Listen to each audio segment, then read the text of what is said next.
اسلام آباد میں پیاز 300 روپے کلو اور دہلی میں 20 روپے کلو۔ بھارتی ناظم الامور پیاز کی قیمت پر دنگ رہ گئے۔ لاہور میں صحافیوں سے بات چیت۔ پاکستان میں بھارتی ناظم الامور ڈاکٹر ایم سریش کمار اسلام آباد میں تعیناتی کے 2.25 سال کے بعد پہلی بار 2 روزہ دورے پر لاہور پہنچے، جہاں انہوں نے سینئر صحافیوں سے ناشتے پر ملاقات کی۔ اس موقع پر جنگ سے بات چیت کرتے ہوئے انہوں نے کہا ہے کہ انہوں نے اپنے دورے میں لاہور چیمبر آف کامرس میں تاجروں سے پاک بھارت تجارت کو بہتر بنانے کے لیے تجاویز لیں۔ اس طرح طویل عرصے کے بعد لاہور کے تاجروں کا بھارتی ہائی کمیشن کے ساتھ رابطہ بحال ہو گیا۔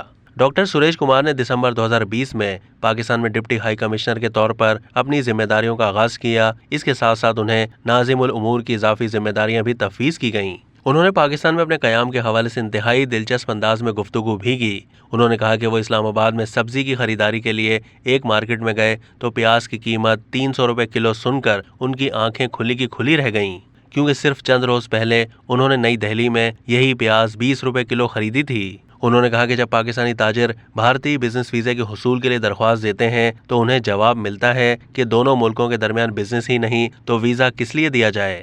اس کے جواب میں پاکستانی تاجر پوچھتے ہیں کہ اگر انہیں ویزا ہی نہیں ملے گا تو دونوں ملکوں کے درمیان بزنس کس طرح ہوگا۔ ڈاکٹر سریش نے کہا کہ یہ ایسے ہی ہے کہ پہلے مرغی آئی یا انڈا۔ ایک سوال کے جواب میں انہوں نے کہا کہ گجرانوالہ پہلوانوں کا شہر ہے، دونوں ملکوں کے درمیان کشتی اور کبڈی کے مقابلے ہونے چاہیے۔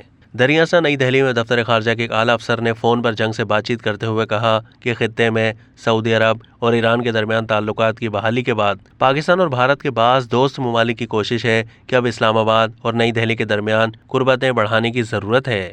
اب تک کے لیے اتنا ہی۔ مزید معلومات کے لیے ڈیلی جنگ کے یوٹیوب چینل کو سبسکرائب کیجیے۔